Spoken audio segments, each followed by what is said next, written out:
চলে এসেছি রান্না বান্না করার জন্য। আজকে রান্না করব মাছের তেলের চচ্চড়ি। মাছের তেলের এই রান্নাটা গরম গরম ভাতের সাথে দারুণ খেতে লাগে। যদি আপনারা একবার এইভাবে মাছের তেল চচ্চড়ি বানিয়ে নেন, পুরো ভাতটাই এই চচ্চড়ি দিয়ে খাওয়া হয়ে যাবে।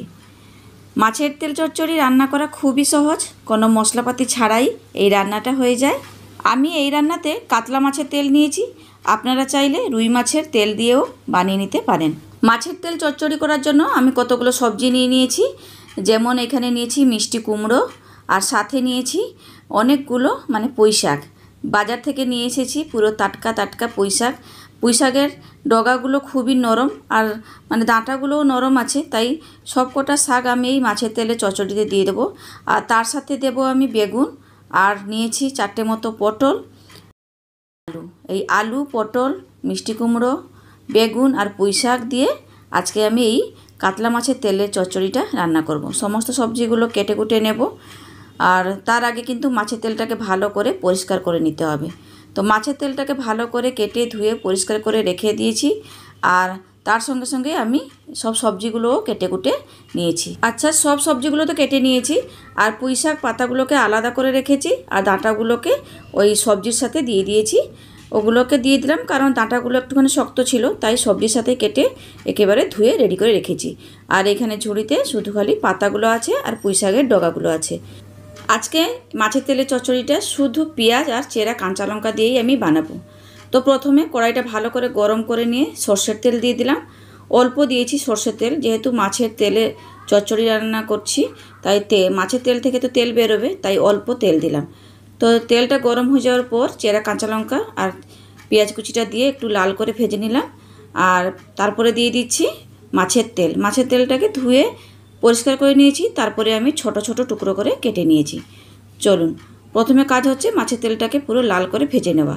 তার আগে মাছের তেলের মধ্যে অল্প পরিমাণে হলুদ আর পরিমাণ মতো নুনটা দিয়ে দিলাম। নুন আর হলুদটা দিয়ে একেবারে মাছের তেলটাকে পুরো লাল করে ভেজে তুলব। তারপরে আমি কেটে রাখা সবজিগুলো দেব। এই যে দেখুন, মাছের তেলটা ভালো মতো ভাজা হয়ে গেছে, আর তেলটাও ছেড়ে দিয়েছে। চলুন, এই সময় আমি যে সবজিগুলো কেটে রেখেছিলাম সমস্ত সবজিগুলো মাছের তেলের মধ্যে দিয়ে দেবো। আর মাছের তেলের চচ্চড়িটা আজকে জল ছাড়াই রান্না করব। কোনো জল দেব না রান্নাতে, কিন্তু চচ্চড়িটা খেতে ফাটাফাটি লাগবে, দুর্দান্ত হবে খেতে। চলুন, সমস্ত সবজিগুলো দিয়ে দিয়েছি। এরপরে সবজির ওপরে পরিমাণ মতো হলুদের গুঁড়ো দিয়ে দিলাম, আর দিলাম পরিমাণ মতো নুন, আর দিচ্ছি 1 চামচ মতো লাল লঙ্কার গুঁড়ো। চচ্চড়িটা একটু ঝাল ঝাল হলে খেতে ভালো লাগে, তাই লঙ্কার গুঁড়োটা দিয়ে দিলাম। ব্যাস, এরপরে একটুখানি নেড়ে চেড়ে 2 থেকে 3 মিনিট মতো আমি এইভাবে ভাজা ভাজা করে নিয়েছি। আর হাই ফ্লেমে কিন্তু ভাজছি, কারণ গ্যাসটা কমিয়ে দিলে জল ছাড়তে শুরু করবে, তাই হাই ফ্লেমে সবজিগুলোকে ভাজা ভাজা করে নিয়ে ঢাকা দিয়ে দেবো। একদমই জল দেব না, জল ছাড়াই রান্না করব। চলুন, মিশিয়ে টিশিয়ে নিয়েছি, এরপর ঢাকা দিয়ে দিলাম। আর মাঝে মাঝে ঢাকাটা খুলে একবার নাড়াচাড়া করে নিচ্ছি, নাহলে তলাটা ধরে যাবে, পুড়ে যাবে। তাই আমি মাঝে মাঝে একটুখানি ঢাকা খুলে নাড়াচাড়া করে নিচ্ছি। দেখুন, হাফ কুক হয়ে গেছে সবজিগুলো। আলু আর কুমড়ো অনেকটা সেদ্ধ হয়ে গেছিলো। আবারও ঢাকা দিয়ে দিলাম, একটুখানি নাড়াচাড়া করে নিয়ে আবার ঢাকা খুলে আরও একবার মিশিয়ে নিচ্ছি। তো চচ্চড়িটা হবার মুখে এখন, কুমড়ো, আলু, বেগুন, পটল সমস্ত সবজিগুলো সেদ্ধ হয়ে গেছে। এই সময় আমি দিয়ে দেবো ওই বেছে ধুয়ে রাখা পুঁই শাক পাতাগুলো। তো সব পাতাগুলো দিয়ে দেওয়ার পর দিয়ে দেবো নুন। নুনটা শুধু খালি শাকের পরিমাণ অনুযায়ী আমি নুনটা দেবো, বেশি নুন দেব না, তাহলে চচ্চড়িটা খেতে নোনতা লাগবে। আর অল্প একটুখানি চিনি দিয়ে দিলাম, যেহেতু শাকের পাতা দিয়েছি তাই একটুখানি চিনি দিয়েছি।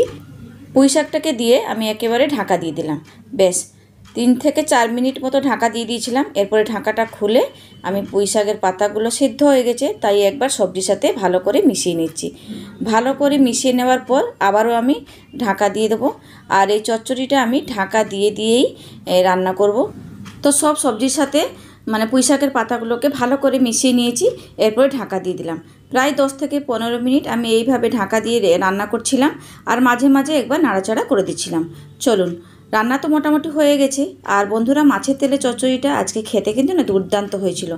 মাছের তেলে চচ্চড়ির সাথে আমি মাছের ঝোলও রান্না করেছিলাম, কিন্তু মাছের ঝোল আমি গরম ভাতের সাথে খাইনি। এই মাছের তেলে চচ্চড়ি দিয়েই আমার পুরো ভাতটাই শেষ হয়ে গেছে। তো আমি যেভাবে বানালাম আপনারা একবার এইভাবে বানিয়ে দেখবেন। আশা করছি আপনাদেরও রান্নাটা ভালো হবে।